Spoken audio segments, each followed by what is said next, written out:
Oke, oke. Emang ini Kalau wifi. emang ngaruh, video off aja juga nggak apa-apa. Nah, Oke. Nanti kalau misalnya keputus Mungkin lagi video nggak apa-apa kasih tahu di ya. off-in dulu. Ah, iya, ini iya, iya. soalnya bukan Pokoknya pakai kabel ya. standby di WA juga, no. Udah standby kok. Baik, dilanjutkan lagi. Maaf, recordingnya jangan lupa nanya. Udah. Nah, malam ini kita akan diskusi kawan-kawan sekalian. Alhamdulillah, Bung Zainal ini sudah menulis satu buku yang sangat spesial dan sangat menarik gitu ya buat kita semua, yaitu tentang seorang tokoh nasional, ya seorang tokoh nasional yang mungkin semua orang kenal gitu ya, sudah dijadikan sebagai nama jalan gitu kan, dan juga seorang tokoh partai yang sangat besar di masanya gitu ya. Nah, tapi sebelum itu kita berkenalan dulu dengan Bung Zainal ya. Nah, saat ini aktivitas Bung Zainal sehari-hari adalah sebagai pegawai non-organik Bank Indonesia. Kemudian juga selain pegawai non-organik BI, beliau juga seorang penulis dan peneliti ya, yang insya Allah sangat aktif gitu ya. Kemudian pendidikan beliau ya S1 diselesaikan di jurusan Ilmu Sejarah, kemudian S2 di jurusan Ilmu Politik, keduanya di Universitas Indonesia. Dan hobi beliau adalah suka membaca ya, suka membaca, menulis, dan traveling juga. Pengalaman organisasi beliau salah satunya adalah beliau sempat menjadi Korbit Sospol BEM UI tahun 2007 gitu ya. Beliau juga sempat menjadi Sekjen Himpunan Mahasiswa Muslim Pascasarjana UI 2015 ya. Itu waktu beliau menjadi mahasiswa Pascasarjana. Juga sebagai pendiri dari Lembaga Pengembangan Kepemimpinan Pandu Budaya dan Brigade UI ya, yang sangat terkenal di FIB. Kemudian juga beliau adalah seorang Mapres UI di bidang karya ilmiah gitu ya, luar biasa. Dan juga menjadi ketua Ikatan Mahasiswa Ilmu Budaya dan Sastra se-Indonesia. Nah, beliau juga sempat mendapatkan awarding sebagai mahasiswa yang pergi ke Jepang dan ke Malaysia ya. Dan juga sering menjadi juara satu dalam beberapa lomba tulis tingkat nasional gitu ya. Ini sejak kuliah gitu ya. Nomor HP beliau 081296270026. Nah, nanti mungkin buat sobat-sobat yang mau berhubungan lebih lanjut dengan beliau bisa lihat di layar gitu ya. Tapi mungkin selanjutnya biar waktunya lebih singkat gitu ya, kita berikan kesempatan untuk Bung Zainal memaparkan apa yang dia tulis gitu ya. Tapi sebelumnya kita doakan nih buat Bung Zainal ya, karena kabarnya malam ini beliau sedang kurang sehat gitu ya. Semoga Allah berikan beliau kesehatan, diberikan digugurkan segala macam dosanya gitu ya. Amin. Dan semoga bisa tetap sehat membagikan ilmunya kepada sobat-sobat sekalian. Karena yang saya tahu Bung Zainal ini sangat aktif ya Bung ya. Dalam beberapa pekan ini banyak seminar yang diisi kan lewat online begitu. Iya. Luar biasa Bung. 2 minggu. 2 minggu. 2 minggu ini full. Dan akhirnya sekarang ini ya Bung harus istirahat dulu ya. Dan alhamdulillah masih menyempatkan diri untuk malam ini hadir bersama mungkin ya di sini. Iya. Gitu. Kita langsung aja Bung. Iya. Baik ya. Ya, terima kasih Mas Marno. Assalamualaikum warahmatullahi wabarakatuh. Waalaikumsalam. Alhamdulillahirrahmanirrahim. Ya, kita panjatkan puja dan syukur kepada Allah. Salawat serta salam semoga tercurahkan kepada Muhammad.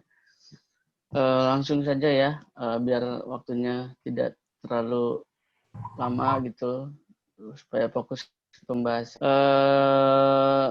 Terima kasih ke Bang Eko yang sudah mengundang, Mas Marno, ada Bang Sena, ada Rizky Hidayat, ada Heri Pramono, Mas Dep, Mas Andrean Satria, Irfan, Mas Indra, Mas Fatah, Mas Budi Setiawan, dan Chris Hasto. Tapi mukanya pada nggak ada ya.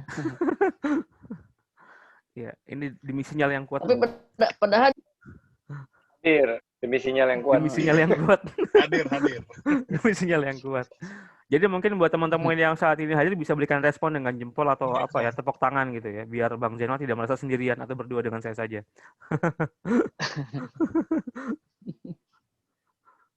romantis di berdua nih. Ya, sebelumnya mohon maaf ya, karena memang kondisi saya lagi ngedrop sebenarnya dari kemarin malam. Pemulihan sampai tadi sore ternyata agak kambuh lagi dan sempat ragu nih mengisi apa enggak. Makanya saya bilang ke Mas Eko, saya insya Allah ngisi tapi sekuatnya energi lah, karena mikir-mikir berat gitu dengan kondisi sekarang ini. Tapi insya Allah apapun itu, insya Allah saya mencoba untuk sebaik-baiknya ya dan menjelaskan sesuai dengan apa yang saya tahu, sesuai apa yang ditulis di buku. Insya Allah tidak ada halangan lah untuk diskusi dengan asik. Pertama, buku ini terbit Agustus, ya, tepatnya tanggal 5. Ini bersyukur sekali, gitu. Alhamdulillah laku keras ya, sampai kemudian penerbit pun sekarang sedang proses pencetak ulang. Walaupun penerbitannya juga ya penerbitan indie ya, karena memang buku yang sekarang kita cetak di penerbit yang harus utama itu justru mereka juga lagi limbung, malah sering meminta penulis untuk membeli bukunya kalau mau diterbit salah satu penerbit utama. 300 buku harus saya beli dulu baru bisa diterbitin gitu. Akhirnya alhamdulillah ketemu penerbit Jogja dan tanpa beli, dan alhamdulillah ya, sampai sebulan pre-order 340. Laku sampai sekarang kurang. Percetakan pertama itu udah habis dan sekarang sedang mencetak kedua itu sih. Dan buku ini sempat 2 kali keluar 2, yaitu 2 versi sampul hardcover dan softcover. Tapi kemudian hardcover sudah disentikan pencetakannya karena waktu itu beberapa seratusan lebih gitu. Sekarang jadi kalau teman-teman atau abang-abang di sini mau pesan buku mungkin hanya ada yang softcover 10.000. Memang harganya harga normal. Waktu sebulan pertama itu masih harga pre-order promosi 72.000. Jadi sekarang gitu ya. Oke. Alhamdulillah. Ya ini saya jadi gini. Kenapa saya lanjut Bang. Ya, saya menulis Cokro Aminoto karena pada masa itu sebetulnya saya tertarik masa pengenalan Cokro Aminoto itu pada saat kuliah Islam ya Pak Abdurrahman waktu di FIB S1. Saya waktu itu tertarik dengan penggambaran secara seolah visual ya. Bagaimana menjadi tokoh yang dihormati, tokoh yang bahkan orasinya itu begitu menghanyutkan. Itu yang kemudian saya tertarik untuk kemudian melanjutkan, ditambah lagi beliau adalah guru para pendiri bangsa. Nah akhirnya saya S1, S2 dan kemudian saya mengajukan proposal tentang pemikiran politik Cokro Aminoto. Buku ini adalah mulanya tesis. Nah, tesis ini alhamdulillah disidangkan melalui rekomendasi beberapa pembimbing dan penguji untuk kenapa nggak diterbitkan buku, karena menurut mereka buku ini menarik, mengalir. Saya sendiri, kata Bu Valina Singka, profesor, nggak henti-hentinya membaca buku ini, jadi ngalir terus karena enak dibaca kalau menurut beliau sih begitu sih. Nah alasan saya menulis Cokro, yang pertama adalah Cokro ini adalah tokoh muslim yang menjadi peletak asal di masa-masa paling awal sebelum Republik ini berdiri. Jadi Cokro Aminoto ini sudah menggagas rakyat pribumi yang saat itu sedang tertidur, sedang terjajah, belum ada tokoh sentral yang berani untuk muncul ke permukaan untuk menyatukan bangsa pada masa itu sudah hadir. Dengan tali apa yang disebut dengan Islam sebagai alat nomor 1. Islam ini kemudian menjadi dasar untuk akar persatuan pribumi karena beberapa alasan buat Cokro Aminoto. Yang pertama, masyarakat pribumi pada masa itu namanya Hindia Belanda ya, karena begitu, itu mayoritas itu agamanya Muslim. Jadi menurut penelitian Kahin dari Amerika, seorang Indonesia ini, penduduk pribumi atau Hindia Belanda tahun 1905 itu berjumlah 37 juta. Nah, 35 beragama Islam. Dengan agama mayoritas itu amat wajar menurut saya ketika Cokro menyentuh relung-relung hati pribumi dengan yang kedua, Islam digunakan alasannya adalah karena Islam sudah sejak dulu, sejak abad-abad sebelumnya, sebelum itu sudah dijadikan alat untuk perlawanan terhadap kolonial, terhadap penjajah. Beberapa perang-perang yang meletus di daerah itu dengan panji fisabilillah, perang suci, mengorbankan perlawanan terhadap mereka kata penduduk lokal. Mereka barat, mereka kafir, mereka penjajah. Kita pribumi, kita jihad di jalan Allah. Jadi dari sanalah yang kemudian perlawanan yang bahan bakarnya dipicu oleh Islam sebagai alat untuk perang suci, perlawanan terhadap. Yang ketiga, Islam dijadikan pembangkit buat Cokro karena Islam juga adalah masyarakat Islam atau masyarakat yang paling yang paling ternistakan, yang paling menderita atau berapa ratus tahun gitu ya dalam kondisi terjajah. Sehingga dengan alasan-alasan seperti itu Islam kemudian hadir jadi tali untuk membuat persatuan bagi bangsa pada masa itu. Dan Cokro Aminoto lahir sebagai pemimpinnya. Yang kedua, saya menulis yang kedua adalah Cokro ini unik. Dia adalah tokoh yang hadir menjadi guru bagi para ikutnya. Dan itu berbeda aliran. Kita kenal sekarang yang murid Cokro yang beraliran nasionalis, netral agama, misalnya ada Soekarno. Nasionalis Islam banyak juga, ada Kartosuwiryo, Hamka, dan sebagainya. Ada yang nasionalis komunis pada masa itu, ada Muso, Semaun Alimin, dan beberapa yang lain, serta kalangan-kalangan yang lainnya. Itu menjadi murid dan sekaligus ngekos itu kemudian mewarisi apa yang menjadi gagasan, pandangan Cokro. Memang ditafsirkan berbeda-beda karena Cokro berjalan, selanjutnya mereka berkembang dengan penempaan dan pembelajaran di tempat-tempat yang lain setelah dari Cokro. Nah, Cokro ini Muslim yang melintasi dan melahirkan banyak tokoh agama dari berbagai aliran. Karena bacaan-bacaan dia sendiri juga penuh gitu ya. Dia membaca, dia bicara dan membaca tentang komunisme, sosialisme, membaca tema-tema aktual, update-update-nya dia baca. Dan ketika itu, di masa itu jarang sekali orang yang punya akses untuk mendapatkan bahan baca informasi-informasi.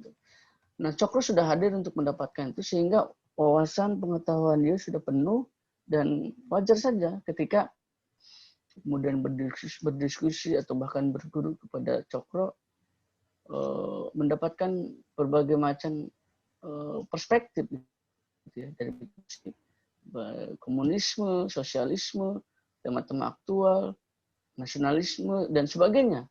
Dan mungkin mereka menyerap yang bagian-bagian yang mereka anggap penting sehingga lahirlah aliran-aliran yang berbeda dari murid-murid.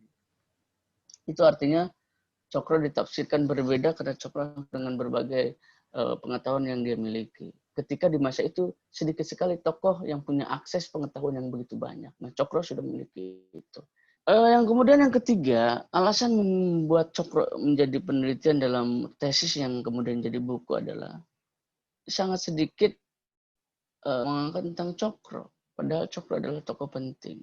Atau bahkan disebut sebagai tokoh nasionalisme Indonesia kalau kata Cendekiawan Musi Effendi yang almarhum itu.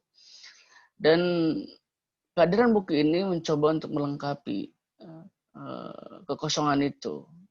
Mungkin beberapa buku-buku tentang Cokro, tapi rata-rata berbicara tentang kisah hidup, jejak perjuangan. Tetapi dalam soal pemikiran beliau yang berlimpah bahkan sampai sekarang, itu masih sedikit. Bahkan mungkin hampir tidak ada ya.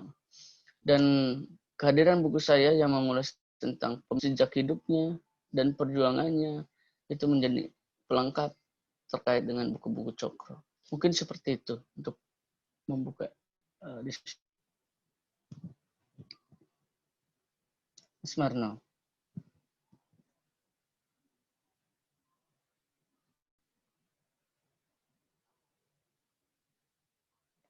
Di-mute Mas Marno, di-mute tuh. Suaranya Iya ya, oke. terdengar. Maaf. Ini pertama kali Bung saya memimpin diskusi online. Jadi kalau agak kaku mohon dimaafkan. Oke.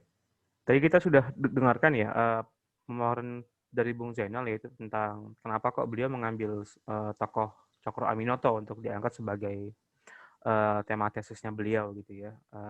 Dan tadi salah satunya adalah beliau mendapatkan inspirasi dari salah seorang dosen ya di kelas, Mas Maman gitu ya. Karena beliau sangat kuat dalam menggambarkan tokoh ini. Kemudian juga tadi dijelaskan kalau yang apa ya, yang paling saya tangkap tadi sih itu sih tentang apa, Cokro itu sangat vital perannya saat itu ya sebagai guru bangsa, guru tokoh-tokoh bangsa yang di tahun 45 itu mereka muncul semua gitu ya. Dan kemudian juga ketiadaan karya mungkin tentang Cokro itu yang mungkin masih sedikit hingga saat ini. Jadi ketika melihat ini memang betul sangat menarik sih kalau itu menurut saya gitu ya. Mungkin buat teman-teman ada yang mau langsung ditanyakan mungkin tentang Cokro gitu ya.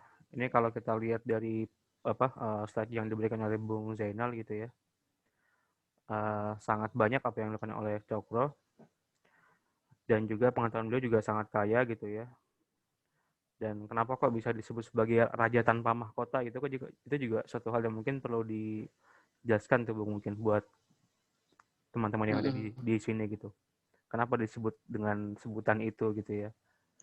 Mungkin kalau buat anak sejarah tahu, tapi kalau buat yang bukan anak sejarah mungkin belum tahu gitu ya. Gitu, Bung. Kenapa disebut sebagai seorang raja tanpa mahkota saat itu? Ya. Jadi oke, terima kasih Mas Marno. Ini disebut raja tanpa mahkota atau raja Jawa tanpa mahkota justru oleh pemerintahan kolonial Belanda, bukan oleh pribumi.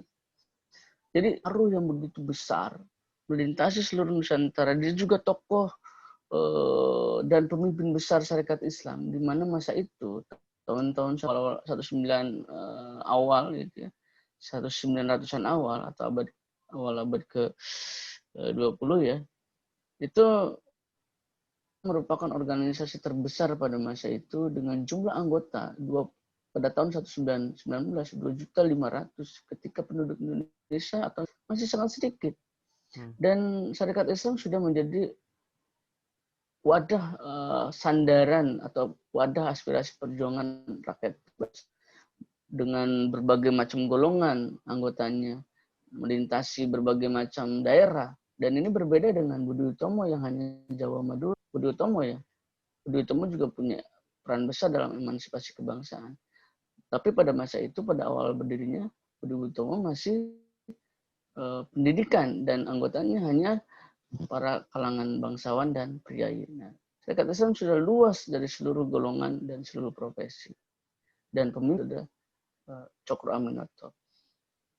Karena itulah apa yang dia katakan itu menjadi seolah-olah menjadi titah ya buat itu. Suaranya, perilakunya, tampangnya itu sangat dirindukan oleh rakyat. Makanya ketika dia keliling Nusantara untuk berpidato, karena dia kan sangat cepat gitu. Rakyat mengumpul, lautan massa tiba-tiba begitu cepat tercipta.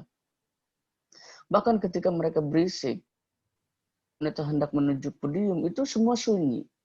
Bahkan terompah kaki Cokro ketika mendekati podium itu terdengar ketuk-ketukannya saking sunyi yang disampaikan oleh Cokro. Suara baritonnya, suara kerasnya, lentingannya jernih, tatapan matanya yang tajam, sekaligus laganya yang kadang sedikit mengangkuhkan diri dalam tanda kutip ya.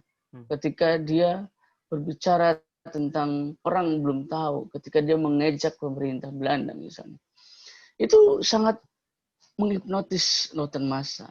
Jadi sehingga pengaruh kolonial Belanda saat itu menyebut dia sebagai Raja Jawa tanpa mahkota atau Raja tanpa. Nah, lalu sebutan apa kalau rakyat pribumi terhadap Cokro? Cokro Aminoto oleh rakyat pribumi justru disebutnya Ratu Adil. Hampir juga kan.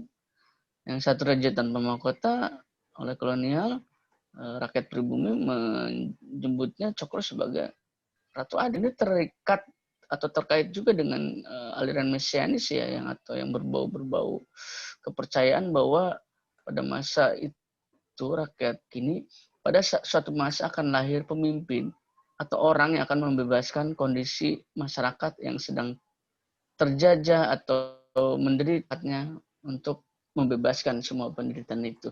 Nah, ini yang aliran ini, mesianis ini, paham ini menyebutkan bahwa Cokro lah yang disebut Ratu Adil, kondisi rakyat yang menderita, yang terhina dan menderita tersebut. Jadi saking dan karismatiknya Cokro dan dengan sebutan Ratu Adil ini, rakyat itu ketika ada Cokro mau berpidato atau habis dari daerah ke daerah atas nama Syarikat Islam itu, rakyat itu berebut untuk bersalaman dengan dia, berebut untuk memeluk dia, bahkan baju dia itu dicium di jubah belakang yang ngawer ke tanah misalnya, bahkan dicium-cium. Ada juga yang mistis misalnya, habis berwudu air wudunya diminum misalnya. Itu hal-hal yang menurut saya untuk bisa dijelaskan bahwa Cokro itu begitu besar pada masa itu pengaruhnya, dan maka sangat wajar ketika disebut Raja Jawa tanpa mahkota oleh kolonial atau Ratu Adil oleh rakyat pribumi sendiri begitu. Oke. Jujur sih Bang, kalau saya lihat Cokro ya, dengan ini foto yang asli dengan kemudian ini agak, saya di bayangan saya tuh agak keganggu dengan seorang itu, Rizky Rahadian. Jujur. Yang muncul di kepala saya itu adalah mukanya Rizky ketika dia tuh main Cokro gitu. Iya. Saya ngeliat foto Cokro gitu kan, kemudian yang saya ingat tuh si Rizky lagi itu luar biasa ya. Tapi ini Bang, terlepas dari itu sih, kalau kan tadi Reza kan kali. Ya, Reza Rahadian. Iya, Reza. Ini Bung, kan tadi dia dianggap sebagai apa ya? Pengaruh dia kan sangat besar saat itu gitu kan. Kemudian apakah Belanda tidak merasa terancam saat itu dengan pengaruhnya beliau saat itu, dan apakah mungkin ada hal-hal yang dilakukan oleh pemerintah Belanda saat itu untuk membatasi dia atau mungkin ada ancaman kepada dia gitu, seperti apa tuh Bang? Gitu. Iya, justru inilah menarik dan cerdasnya dari Cokro, memainkan strategi kapan memukul dan kapan merangkul lawan. Gitu ya. Ketika dibentuk, itu kan awalnya sebenarnya Serikat Dagang Islam. Ketika Serikat Dagang Islam dibentuk oleh para saudagar batik yang dipimpin oleh di Solo itu, ini kan sebenarnya organisasi Serikat Dagang Islam itu dibentuk untuk sarana seorang pribumi untuk melawan hegemoni perdagangan dari Cina di Solo itu. Sehingga di beberapa tempat gesekan dan rusuh. Dari sanalah pemerintah kolonial yang berkuasa itu kemudian membekukan Serikat Dagang Islam. Dan serikat diminta untuk mendirikan, kalau mau diizinkan mendirikan organisasi lagi harus punya anggaran dasar anggaran rumah tangga, dan terbatas tempat, yaitu di Surakarta aja. Gitu. Jangan sampai melebar ke tempat-tempat lain seperti Serikat Dagang Islam kemarin. Gitu kan awalnya begitu. Nah akhirnya karena sudah gitu paham berorganisasi, apalagi membuat ADRT, maka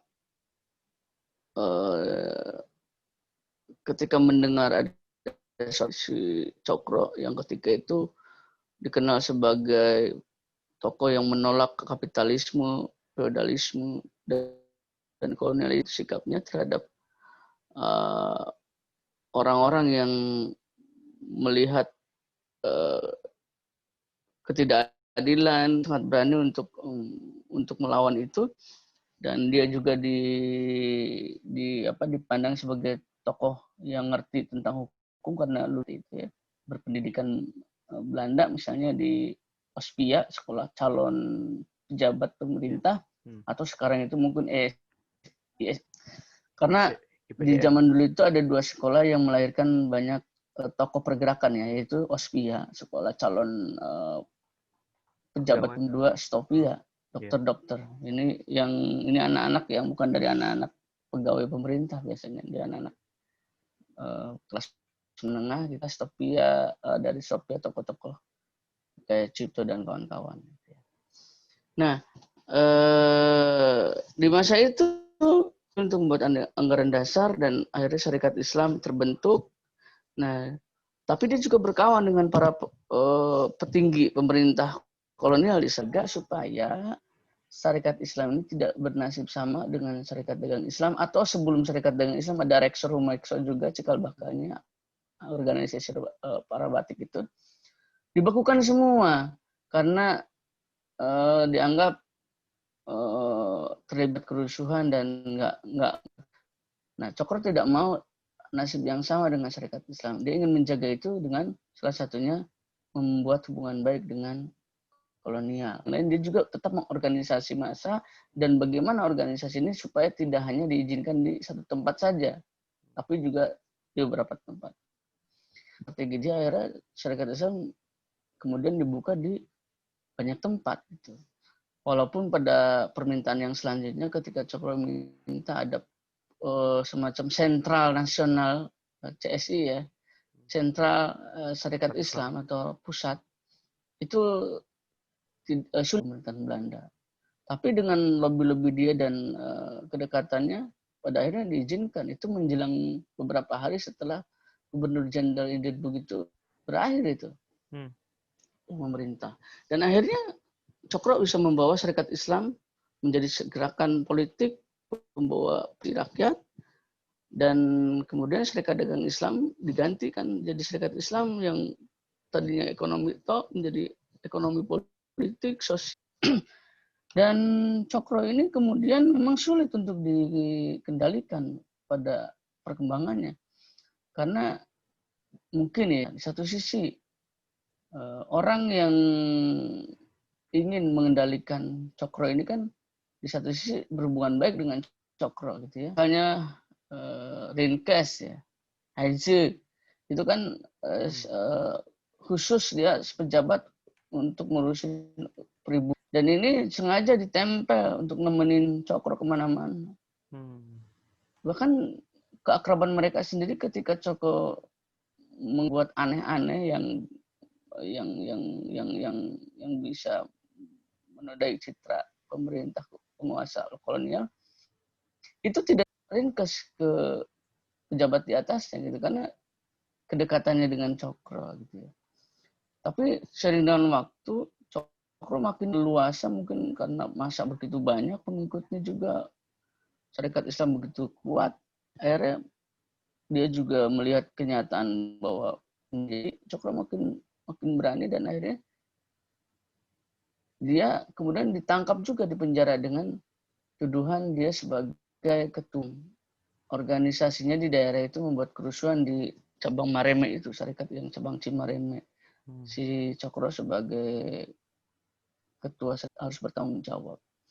Ada satu catatan sejarah yang menginterpretasikan bahwa ini adalah bagian dari taktik kolonial untuk di penjara. Karena sebenarnya Cokro tidak terlibat langsung. Dia hanya karena dia ketua Syarikat Islam aja yang membuat yang terlibat kerusuhan itu yang cabang di daerah.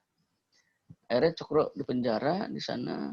Nah, akhirnya setelah di penjara itu dia makin radikal. Apalagi dia mengetahui sudah mulai dipecah gitu ya. Dengan pertentangan yang kemudian berakhir dengan pecah menjadi dua, yaitu Syarikat Rakyat itu bermula dari tokoh-tokoh muda awalnya yang terpengaruh dengan aliran komunis kayak yang dibawa oleh Semaun yang kemudian mendirikan PKI. Para anggota Syarikat Islam banyak yang eksodus kepada Syarikat Rakyat atau Syarikat Islam Merah katakanlah begitu yang berbang CSI Semarang. Akhirnya Syarikat Islam yang tadinya anggotanya 2.500.000 tahun 1919 di tahun jelok menjadi 19.000. Apalagi pada masa itu Cokro juga mengalami situasi dia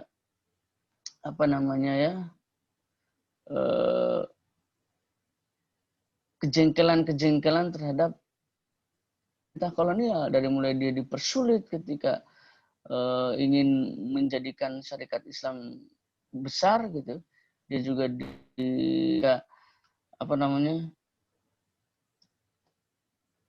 ingin melakukan di Pokstrat ketika dia maju Pokstrat ya atau Dewan Rakyat misalnya. Itu tuntutan dia itu tidak harapannya kan awalnya dia masuk Pokstrat itu atau Dewan Rakyat atau parlemen gitu cikal bakalnya. Itu bisa mempengaruhi kebijakan di bumi gitu. Kayak misalnya bisa membuat aturan undang-undang sendiri. Tapi pada masa itu ternyata Pokstrat hanya fungsinya untuk pemberi nasihat saja gitu. Tidak seperti DPR sekarang membuat undang-undang, budgeting, enggak. Dia hanya sebagai pemberi nasihat terhadap pemerintah kolonial. Nah, Cokro nggak mau pada masa itu. Akhirnya dia kemudian membentuk radikal konsentrasi beberapa tokoh dan dia melayangkan mosi yang namanya mosi Cokro Aminoto. Tuntutan-tuntutannya itu masih relevan sampai sekarang. Misalnya sudah sejak lama digulirkan oleh Cokro. Tuntutan pemerintahan desa dan dibentuknya dewan-dewan rakyat di daerah-daerah yang terkecil itu sudah digaungkan. Dia juga mengusulkan Polsat diberikan hak untuk mengajukan atau membuat undang-undang sendiri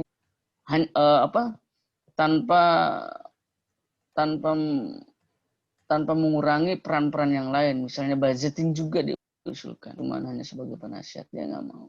Karena itu tidak dipenuhi, dia keluar di saat itu. Padahal ketika dia masuk Dewan Rakyat, justru banyak yang mengkritik kalangan anggota Serikat Islam yang beraliran komunis seperti Sumaun itu kencang sekali mengkritik Cokro Aminoto. Dianggapnya bekerja sama kawan-kawan.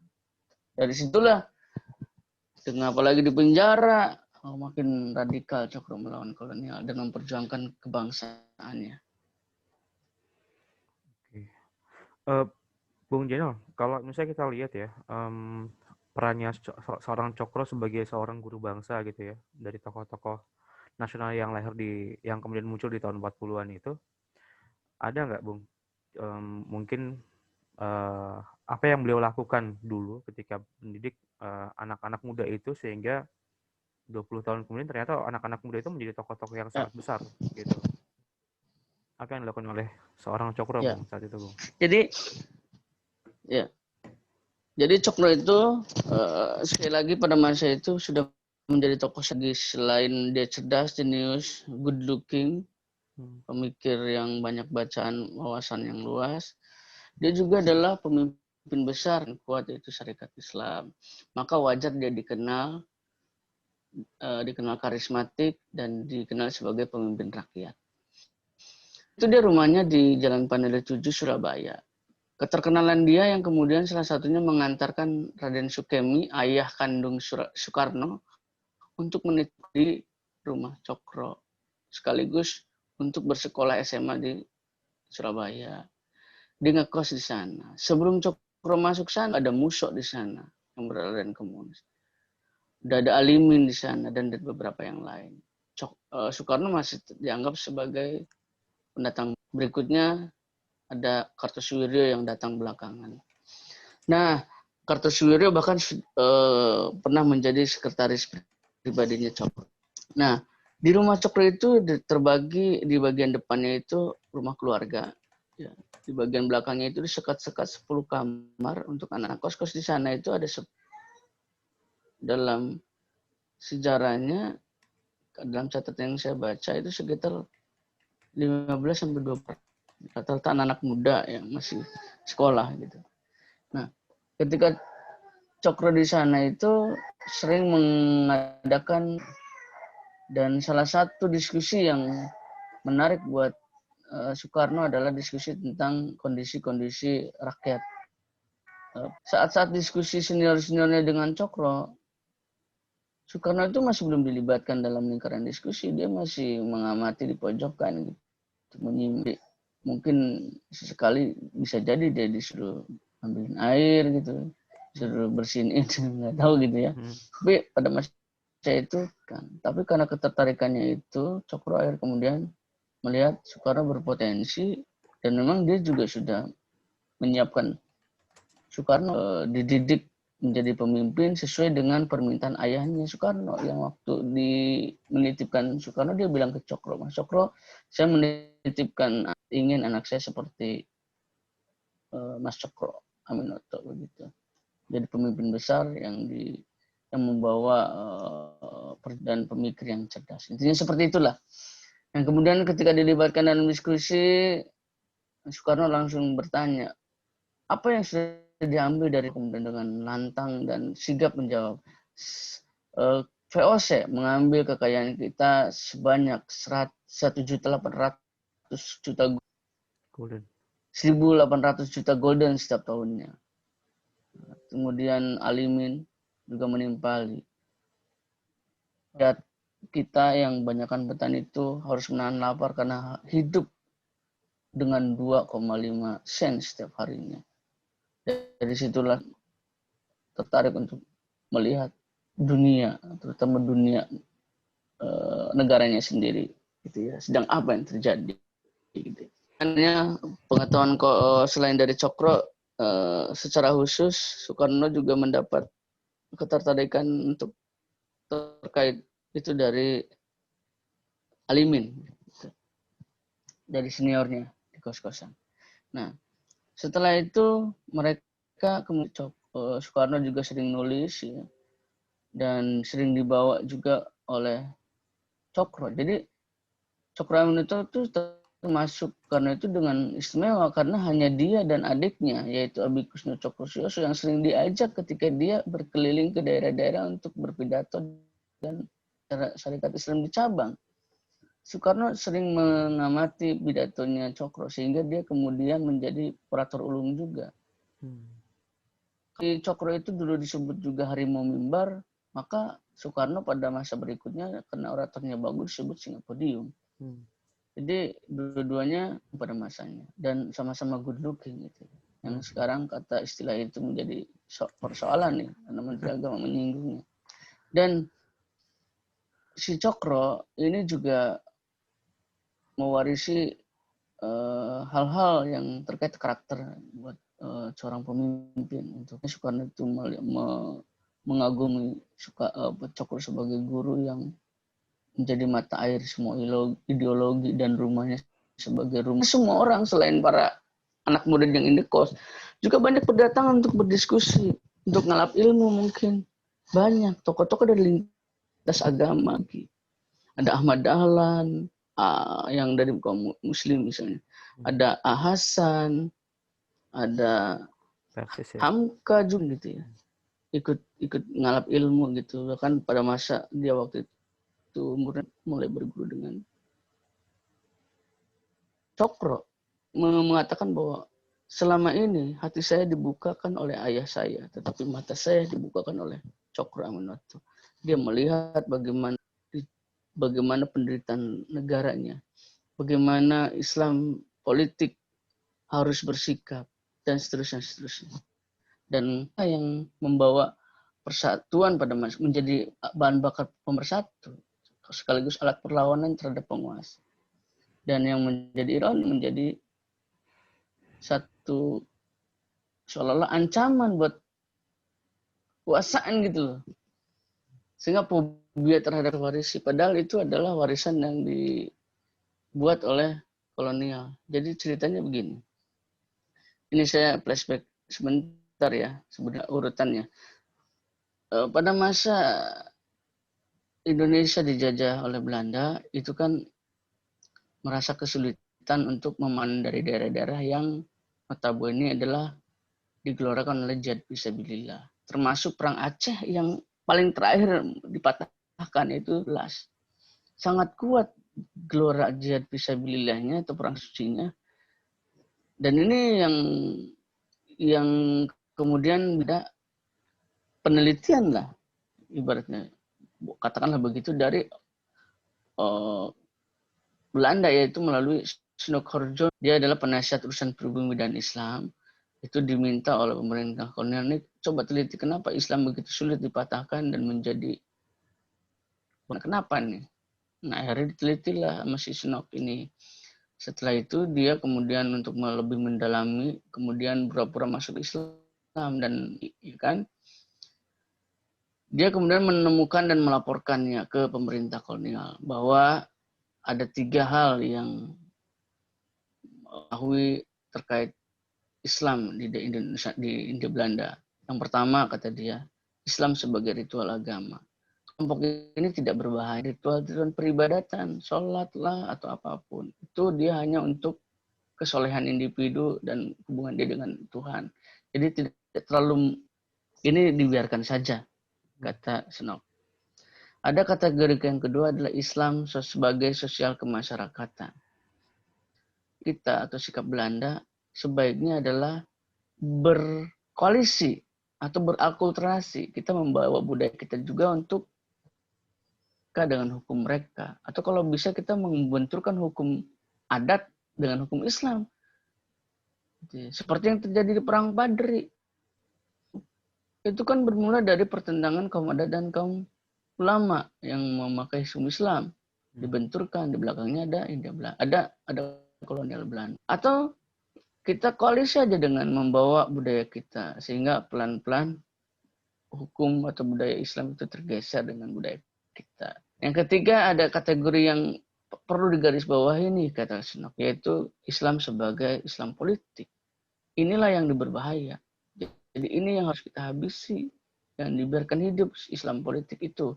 Karena akan merongrong kekuasaan kita dan membahayakan dominasi kita di sini. Jadi Islam politik. Nah, para pemicu perang itu dikendalikan oleh tokoh-tokoh yang menggunakan Islam dalam konteks lawan. Gitu. Nah, tapi memang dengan Islam politik itu pula lah bangsa ini bisa dibebaskan dan bisa melawan pemerintah. Masuk Cokro Aminoto sendiri dengan membawa Islam politik sebagai alat nomor 1. Gitu. Oke, jadi peran Cokro itu sangat luar biasa. Tapi balik lagi ke ya. Jadi tadi ke mana lagi? Tadi pertanyaan yang kedua ada yang belum, tolong diingatkan, Mas Man. Iya, tadi Udah sih itu. Kalau saya sih tadi yang saya tanyakan adalah ini cara Cokro itu mendidik anak-anak muda itu sehingga mereka bisa jadi tokoh di tahun 40-an gitu. Itu kan. Iya, tadi sudah ya. Itu aja sih. Itu mungkin bisa jadi buat saya lanjutkan gitu. Ya. Jadi Cokro juga sering selain menjadi guru buat anak kos, anak didik, tempat untuk berdiskusi dan berdatangan tokoh-tokoh berbeda aliran. Tadi dari kaum muslimin, misalnya dari tokoh aliran muslim ada Haji Ahmad Halim, Abdul Muiz, Hasan, Hamka belakangan, Kartosuwiryo, kemudian dari nasional yang kadang berdiskusi dan datang, misalnya ada Sutomo, Ki Hajar Dewantoro, ya, sebagainya. Termasuk Soekarno anak didiknya.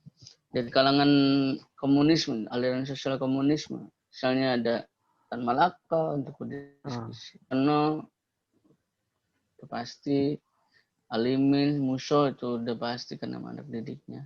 Dan beberapa yang lain. Mereka berdiskusi. Untuk anak didiknya, yang anak muda itu bisa dikatakan sebagai pembuka jalan.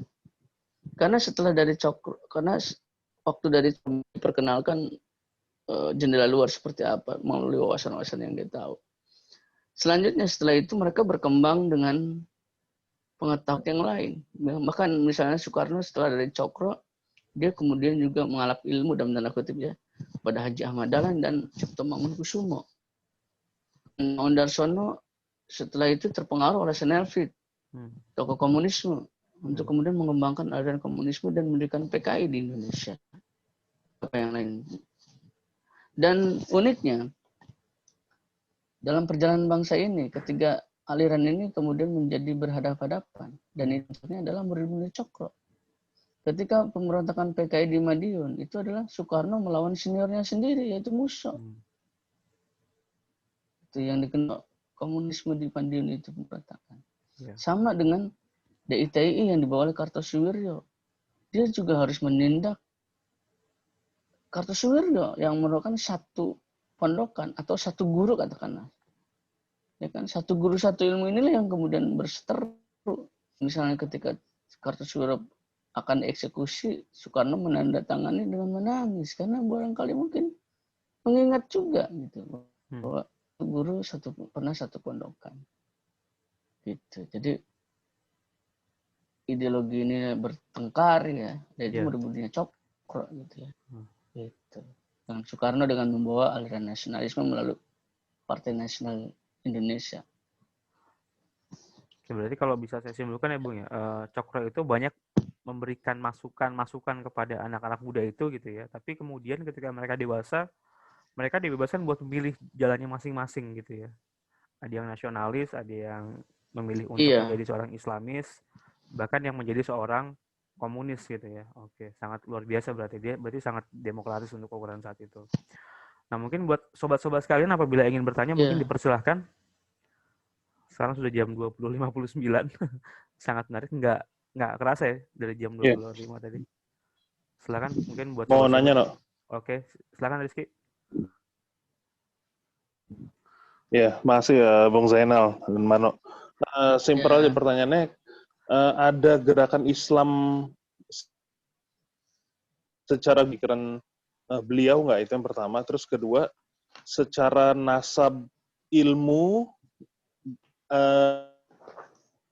dengan politik, siapa sih sekarang yang mungkin merepresentasikan pemikiran-pemikiran beliau? Kalau secara nasab keturunan yang menjadi tokoh gitu di saat ini yang benar-benar keturunan langsung dari Cokro Aminoto.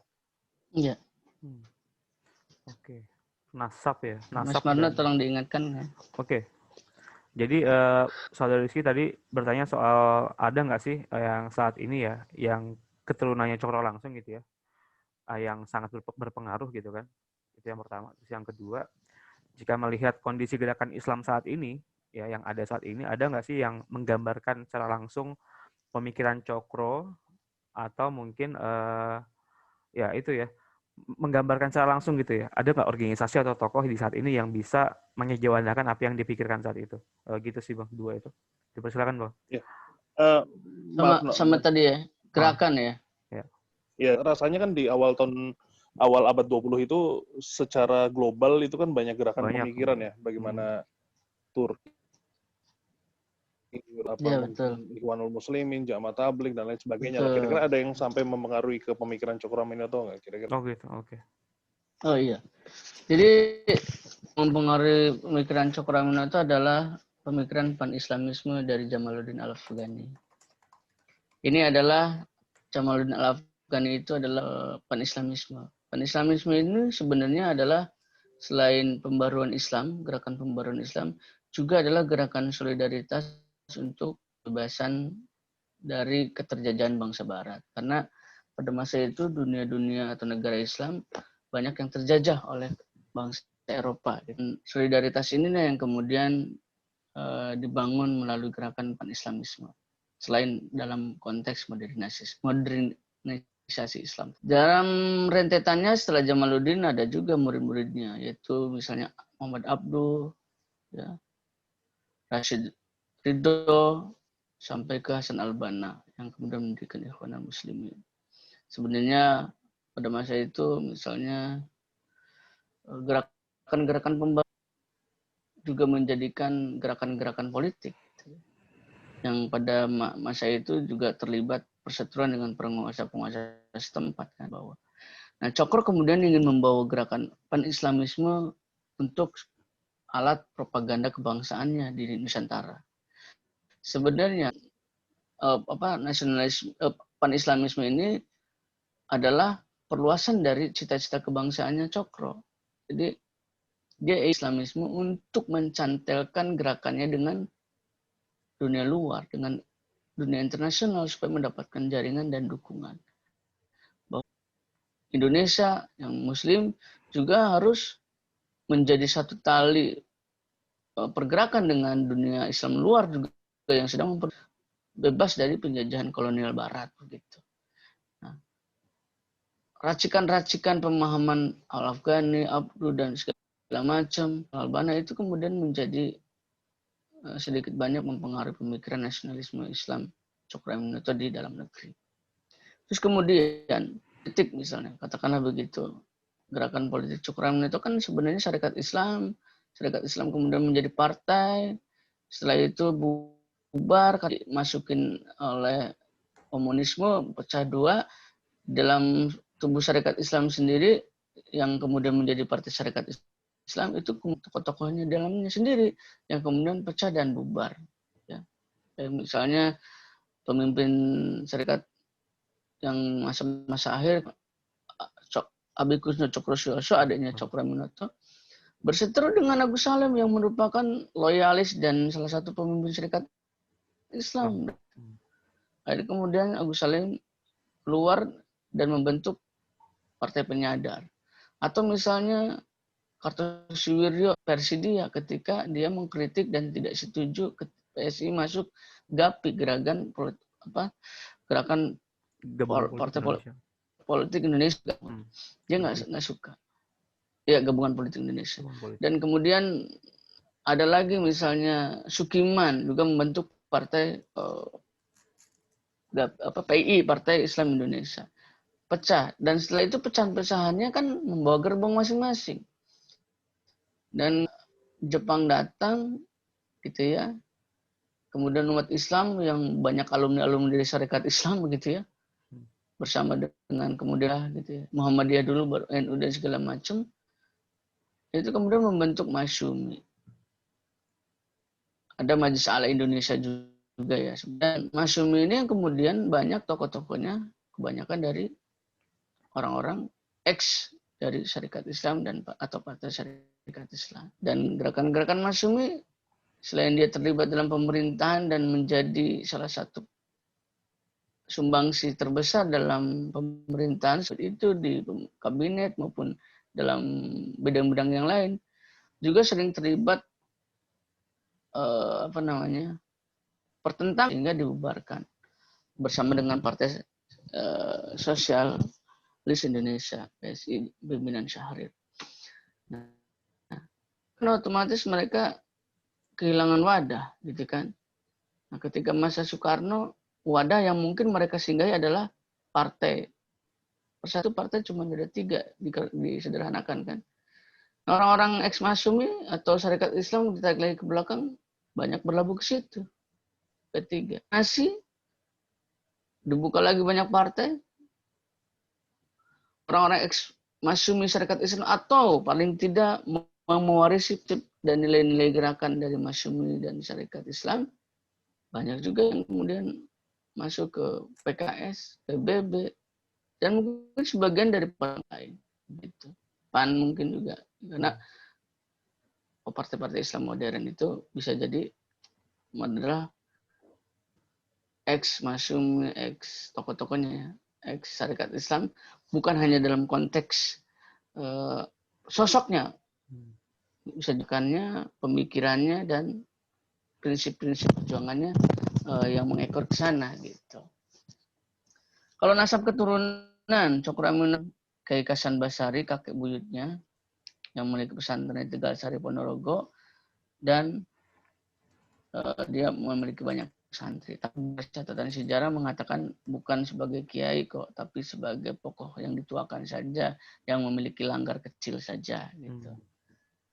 Saya dalam buku saya memakai yang kedua, dia punya pesantren, tetap menjadi kiai, dan dia kemudian nikah dengan anak susunan Pakubuwono ya, dari unsur keraton atau unsur priai. Jadi unsur kiai dan unsur priai kombinasi yang kemudian melahirkan Cokroaminoto bisa jadi terpengaruh ke situ. Aliran nasionalisme Islam itu pikirannya adalah kepriaian dan kepriaian atau pesantren dan keraton gitu. Karena kalau kita bicara pemikiran harus dirujuk juga dengan pengaruh nasab keturunan dia kan. Nah, Kiai Hasan Basari dengan putri namanya, tapi Murtisiah kalau nggak salah namanya, itu kemudian menikah dan memiliki anak namanya Cokronegoro. Cokronegoro ini menjadi bupati ya di Ponorogo, dan ini kakeknya Cokroaminoto. Nah, Cokroaminoto ini punya anak namanya Cokro Amiseno. Nah, Cokro Amiseno kemudian menjadi bupati ya di Madiun. Bukan Wedana ya di Klecok Madiun. Dan Cokro Amisono kemudian memiliki anak beberapa, ada 12, yaitu salah satunya Cokro. Ya. Dan Cokro Aminoto kemudian menjadi tokoh yang muncul sebagai pejuang. Dan sebagian saudara-saudara Cokro keturunan ayah kakeknya menjadi pejabat pemerintahan ya. Hanya Cokro yang kemudian keluar dan nolak gitu ya. Sempat beberapa duduk di pemerintahan, tapi dia keluar karena tidak kuat dengan tradisi sembah jongkok dan muak dengan kapitalisme, feodalisme. Itu mungkin Bang Babe atau Bang Baik, Rizky. terima kasih. Ya, mungkin sobat lain ada yang mau bertanya? Dipersilakan. Mungkin satu lagi kali ya untuk pertanyaan. Ada mungkin dari sobat-sobat yang hadir malam ini. Atau mungkin juga bisa lewat chat gitu ya. Tadi satu dialog yang menarik itu adalah ini ya Bang. Islam politik ya, masa Islam politik. Jadi memang hingga saat ini pun mungkin masih terasa tuh Bang ya. Suasana-suasana seperti itu. Bahwa gerakan-gerakan Islam politik itu agak sedikit begitu diperhatikan dibandingkan dengan gerakan-gerakan yang lain. Gitu. Dan kalau misalnya kita ngelihat keturunan Cokro saat ini ya Bang ya, siapa Bang yang saat ini masih aktif dalam politik, mungkin ada gitu?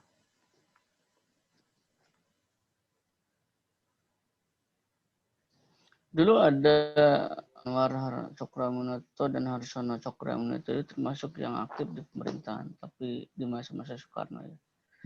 Dan masa-masa hidup tapi mungkin sudah sepuh.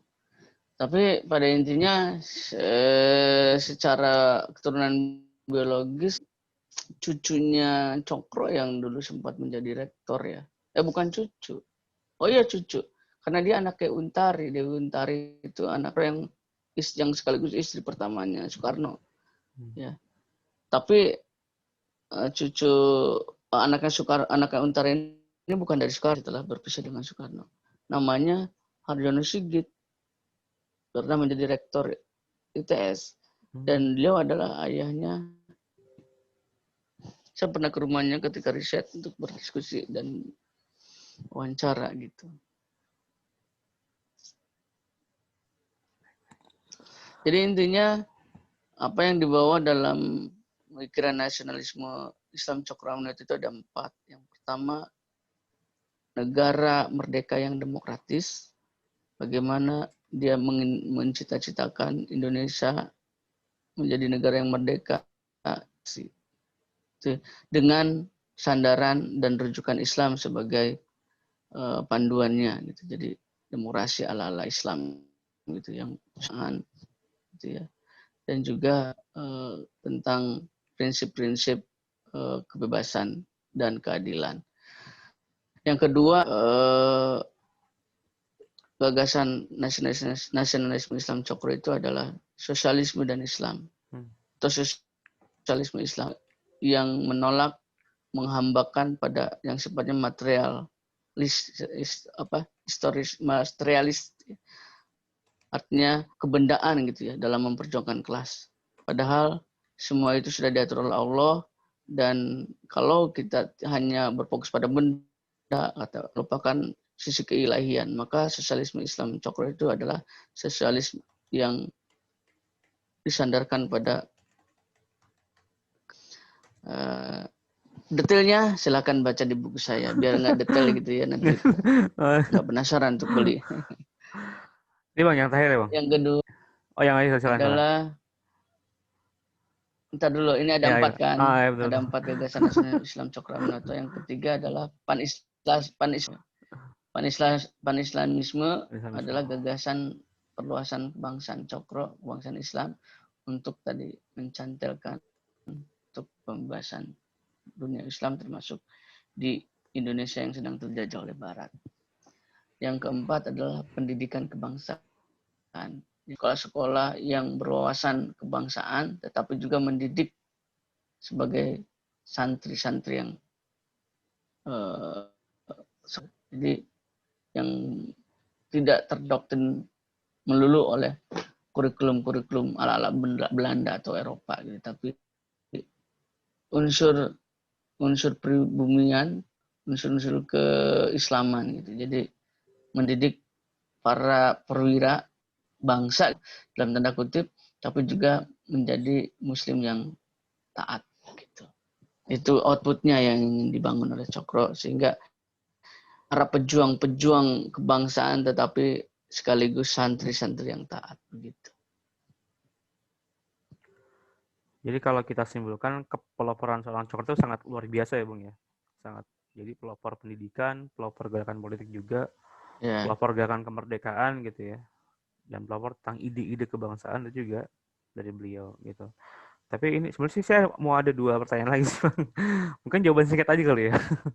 Antara Tan Malaka dengan Cokro nih Bang. Siapa yang pertama kali duluan bilang harus itu merdeka? Antara Tan Malaka dengan Cokro. Siapa yang paling awal bilang antara Tan Malaka dengan Cokro yang pertama kali bilang kita harus merdeka itu siapa Bang?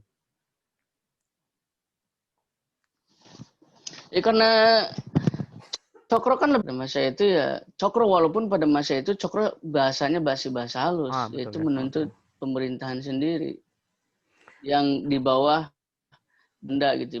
Tapi itu cikal bakalnya dia kemudian di perjalanan waktu ketika dia mulai makin radikal menuntut kemerdekaan penuh non koperasi dengan Belanda. Tapi Cokro Aminoto sama Tan Malaka itu punya titik persamaan. Dia benci kapitalisme. Makanya Tan Malaka dalam Kongres Komunis Internasional itu menganjurkan bahwa komunis harus berkoalisi dengan Islam gitu, untuk kolonialisme dan kapitalisme, karena kerjasama, karena kita punya cita-cita yang sama gitu. Dalam dalam hal-hal gitu. Oke. Mungkin ini adalah yang terakhir kali Bang. Apalagi yang keduanya. Yang kedua tadi saya mau tanya cuma gini ya. Oke deh, saya tanya aja deh. Ini kan gini ya, kalau kita ngelihat di zaman Belanda saat itu, kan ada yang namanya apa ya, politik, ekonomi, dan sosial. Oke, secara ekonomi kita waktu itu sangat ditekan oleh Belanda kan ya. Secara sosial juga kita sangat ditekan. Tapi entah kenapa di bidang politik, ruang itu dibuka gitu ya, oleh Belanda gitu. Dan itu terbukti dengan banyaknya berdiri organisasi-organisasi politik saat itu hingga sampai tahun berapa ya, sampai tahun 40-an itu ya, ketika mereka mengalami stagnasi gitu ya. Dan kemudian apakah efeknya itu sampai saat ini masih kerasa Bung gitu ya. Jadi kalau kita sekarang ini di Indonesia yang paling hangat itu adalah gerakan politik dibandingkan dengan gerakan-gerakan yang lain, dibandingkan dengan ekonomi gitu ya, terutama di kalangan orang-orang asli sih gitu ya, seperti itu. Apakah ada hubungan dengan hal itu sih Bung? Gimana ya garis. Oke, jadi gini. Ya gimana, apa yang mau ini? Kalau kita lihat nih Bung, menurut Bung Zainal sendiri gitu ya, di zaman Belanda itu kan gerakan keran-keran untuk masyarakat pribumi yang dibuka itu kan lebih besar di bidang politik gitu ya. Nah, apakah itu berkorelasi dengan kondisi saat ini gitu ya, yang kita lihat di Indonesia saat ini itu gerakan politik itu sangat hangat dibandingkan dengan gerakan ekonomi gitu ya, atau yang lainnya gitu. Enggak, jadi pada masa itu Belanda enggak membuka keran politik sebenarnya. Malah itu yang menjadi hal yang dihindari, berserikat dan yang dihindari oleh Belanda karena bisa menjadi benih-benih perlawanan gitu. Dulu Belanda itu cuman awalnya ada politik etis ratusan 1901 lah.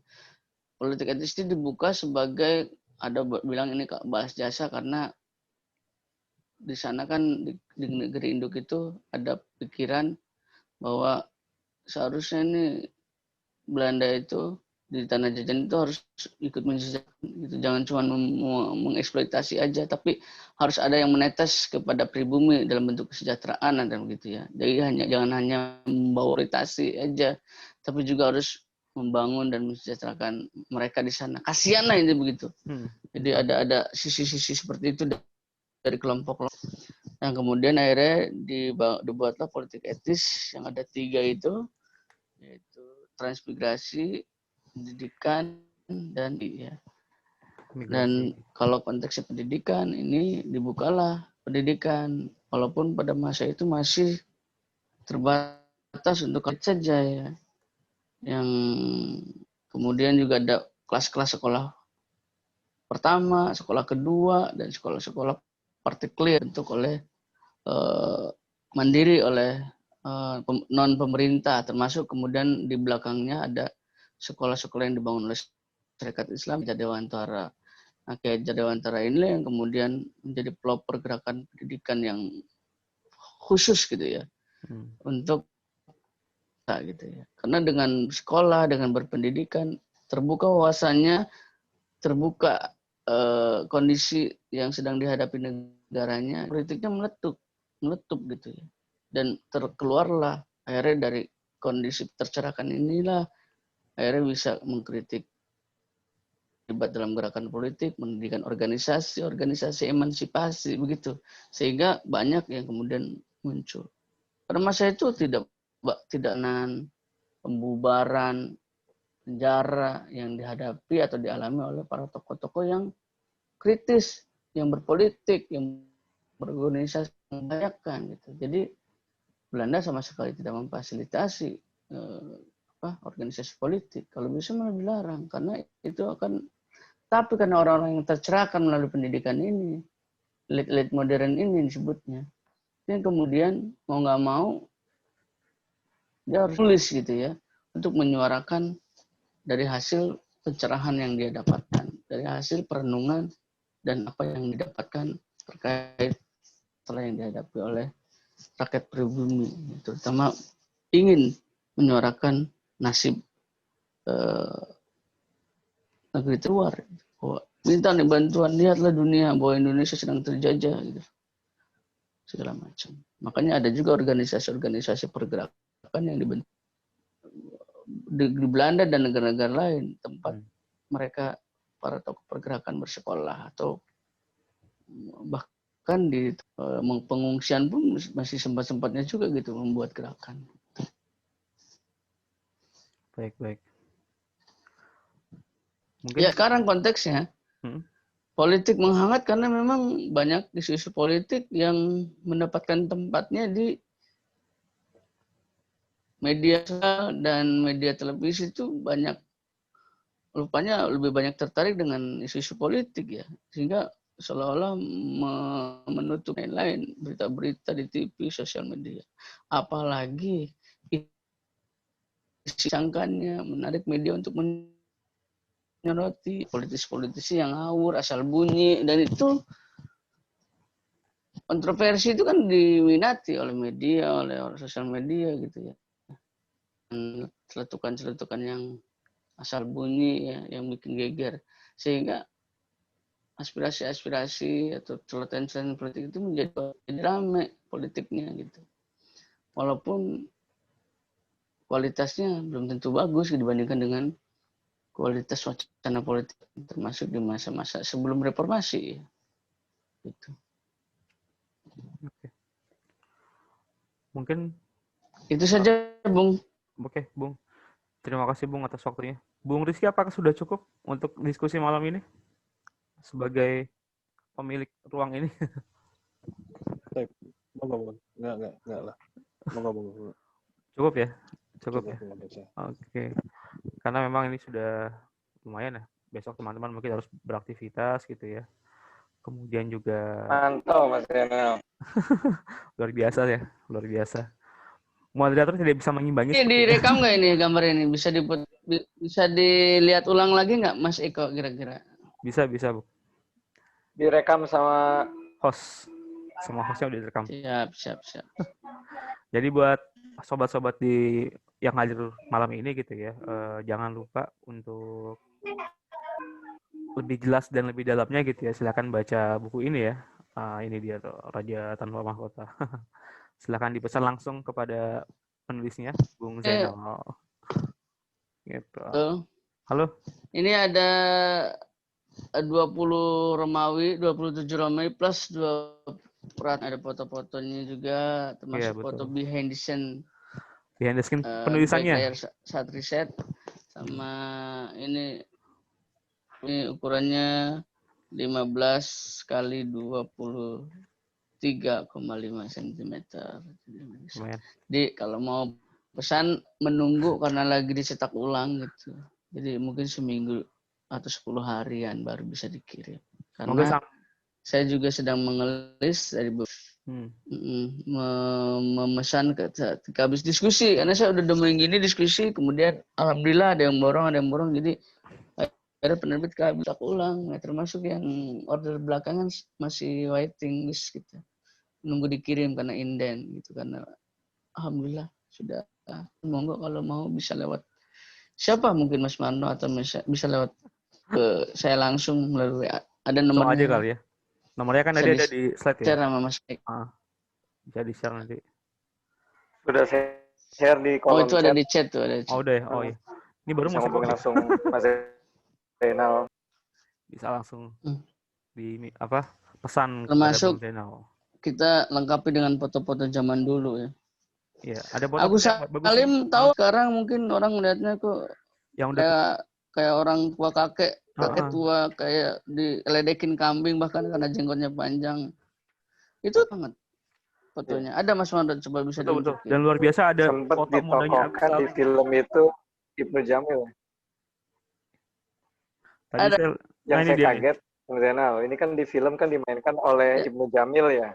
Ternyata mudanya mirip Ibnu Jamil beneran ya. Mirip banget. Makanya. Ibnu Jamil.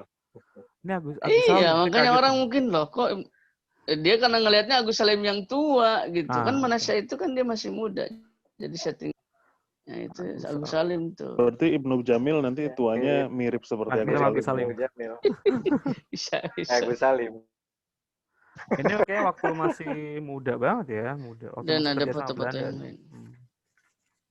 Iya. Berarti Agus Salim waktu muda agak berbahaya karena good looking ya.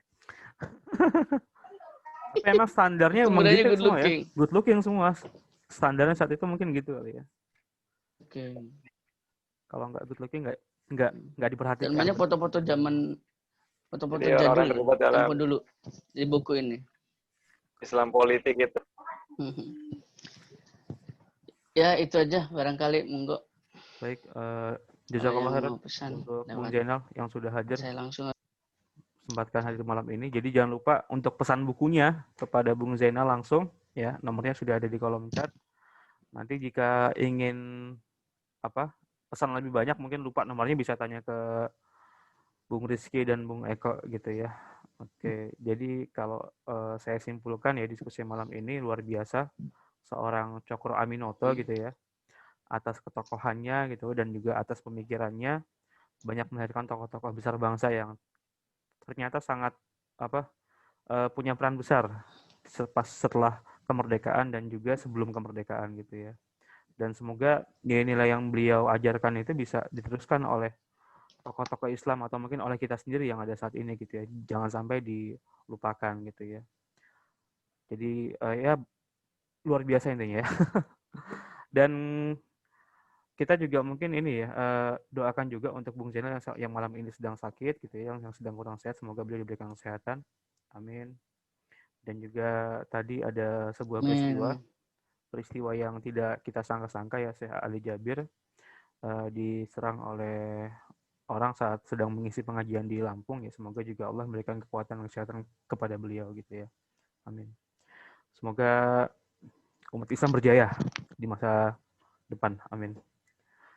Baik, mungkin itu yang bisa saya sajikan. Saya mohon maaf apabila ada hal-hal yang mungkin kurang berkenan di sobat-sobat sekalian gitu ya. Terima kasih buat Bung Rizky atas kesempatannya menjadi moderator malam ini, luar biasa gitu ya.